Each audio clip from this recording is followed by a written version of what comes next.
ప్రార్థన ఎంత చేసినా ఉత్తరం రాలేదా? నీవు అడిగినది దేవుడు ఇష్టం లేదు, లేక లేటుగా వస్తుందేమో.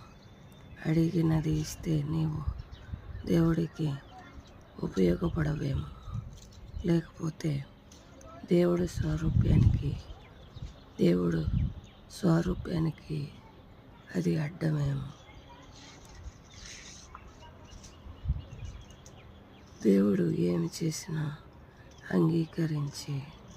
అంగీకరించాలి.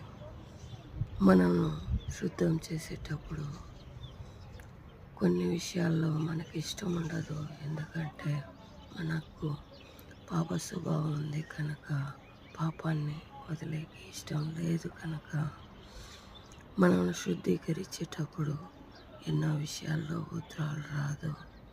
దేవుడు మనం మట్టి అయితే దేవుడు కుమ్మరి. కాబట్టి దేవుడు మనల్ని మలిచేటప్పుడు మనం దాన్ని సహించాలి.